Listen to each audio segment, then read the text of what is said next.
Hello everyone, Dario Napoli here again for your latest episode of my 3 favorite licks, and this week it's back to Django Reinhardt, the Grand Maître des Grands Maîtres, and in one of my favorite recordings of his, and not just me, a lot of people really love this, Echoes of France. In fact, it's really a special recording, and I think it's easy to hear it. It actually was the first time that Django and Grappelli and Stephane Grappelli saw each other again after about 6 years. So right after World War II, basically, they hadn't seen each other for a long time. And the first day they meet again in London, they record this incredible track, which was actually kind of criticized at the time as a bit of a mockery of the French anthem. But in reality, I just think it's such a ingenious recording, and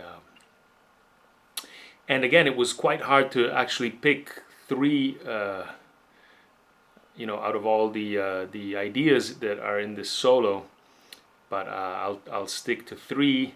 But because it was so hard to actually pick 3, I'm gonna go ahead and do a bonus in the end, so it'll be 3 favorite licks plus a bonus in the end, so stick around until the end. Or you can also use the timestamps to zero in right on any one of those 3 ideas plus the bonus. So let's dive in. So the tune is in G, and Django starts out outlining that G, and here it is. Write all of this, but then here is the phrase I want to zero in on, which is this one.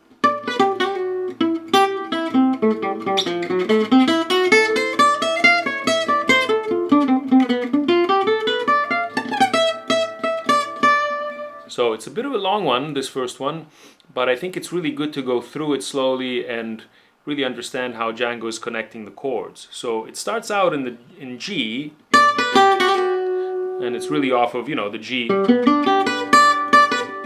major arpeggio. So you have this where it's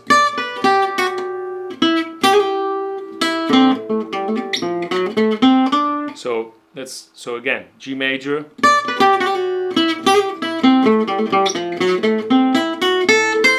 and right here it's basically in G major, so it goes through G major,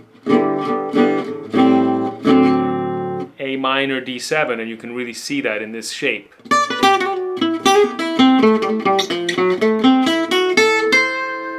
And you can right here is where you can really see that D7, A minor 7, really arpeggio. Now what's interesting here for me is the use of this, I'm almost sure, but if it's not 100% sure, it still is a very comfortable way, in my opinion, to connect chords and to reach higher octaves, is to really occasionally use some slides, although you won't hear the classic slide, but you're going to be sliding from one position to the next, and so here it is.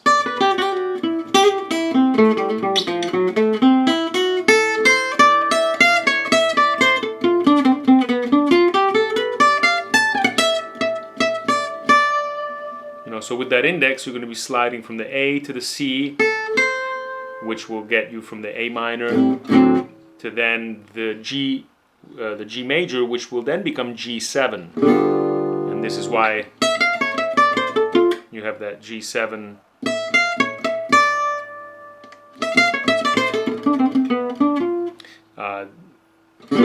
G7 position. Right, so nice and slow. Upstroke.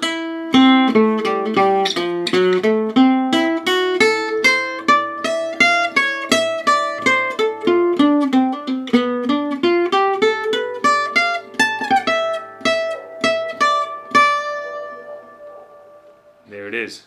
So once again, G major, upstroke, 2 downstrokes, and then you have a hammer on, and then again a half step approach here. Slide, and then all alternates. Upstroke.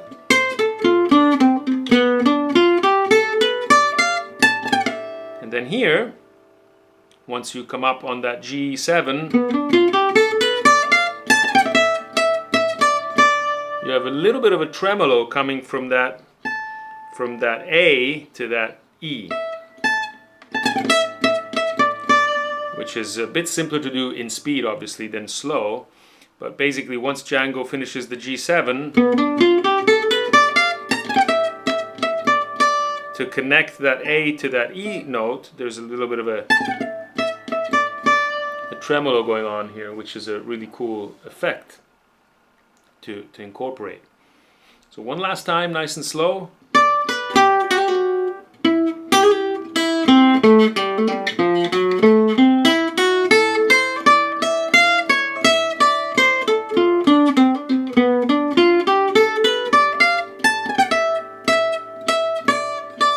And then it keeps going. So that's it for your first lick. So the second lick is something over G,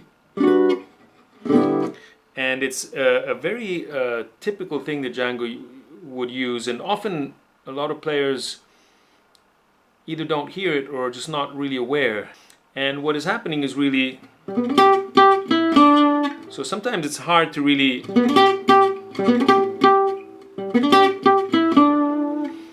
hear the detail of that triplet. So you have a downstroke, down again, up, and then down again on the G. So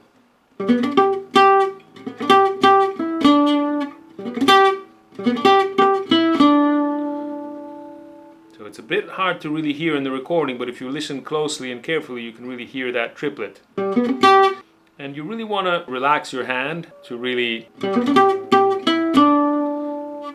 get the most out of the feel of that triplet. So that's something to incorporate when it really forces you to be comfortable with your rest strokes, because you really want to be resting your pick on the strings without tension in your right wrist, to really make the triplet fluid. That's it for your second lick. And for your third lick, we're going to go right away to the end, the very, very end, the very last phrase of the solo.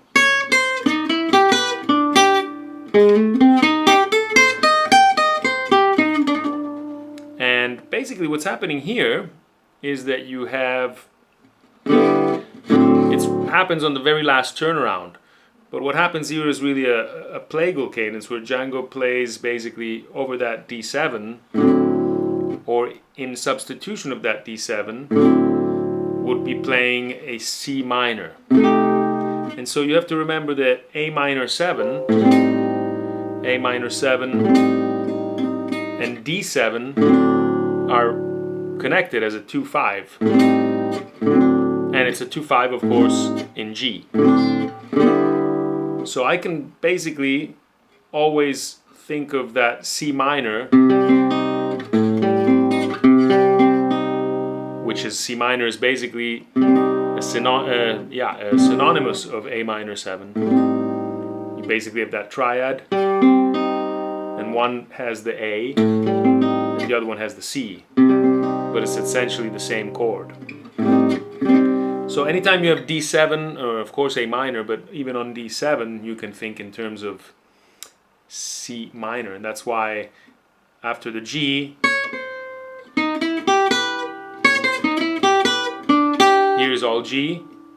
And then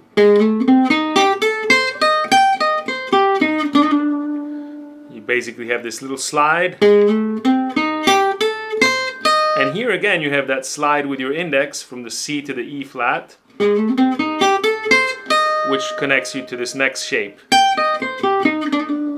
Still to the C minor, right? So here again, slide.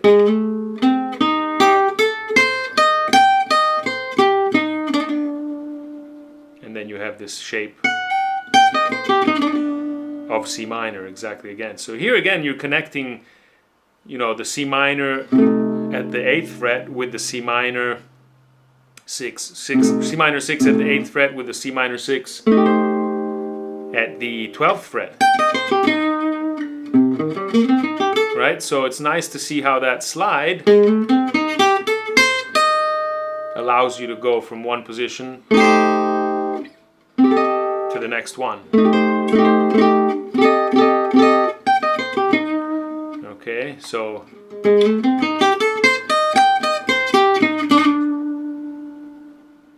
and that's it for your third lick. So as promised, now we're going to go through the bonus and how not to go through the very first thing that Django plays after the melodic intro with upright bass, with arch and violin. And then Django all of a sudden abruptly sort of interrupts this and plays the following.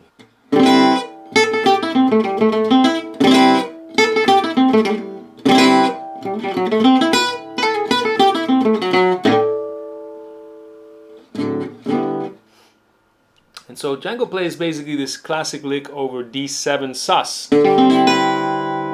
or A minor 7 ninth, whichever way you want to call this, but it's essentially this chord right here, and then plays his classic. So basically you have a hammer-on, upstroke, so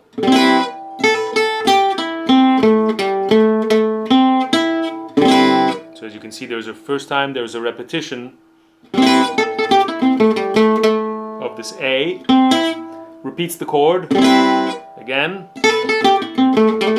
and at the end here it's just a hammer on and a pull off, then again the chord, and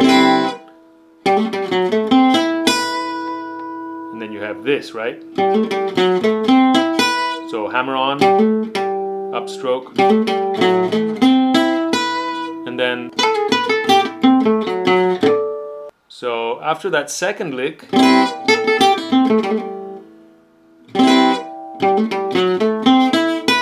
this note of course is a downstroke,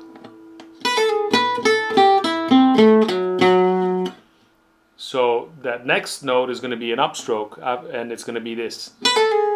So it's going to be an upstroke and then two not picked notes. And then again, it's going to be B and A, downstroke and upstroke.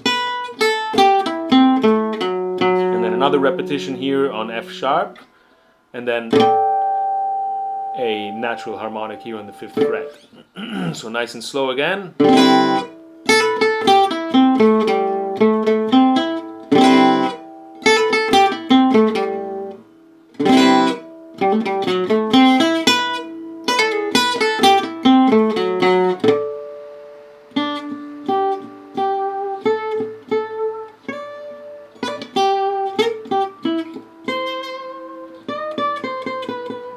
So of course never hesitate if there's any questions or anything is not clear or you want to go more into depth into any of these ideas. I hope you enjoyed the video, and I definitely hope you got something out of it. If so, as always, please subscribe, please like. Amazing if you would share, and yeah, I really do appreciate everyone who subscribes, and of course don't forget the bell notification if you really want to be up to date with all my new videos. And stay tuned for the next episode of my 3 favorite licks. Peace and happiness to all.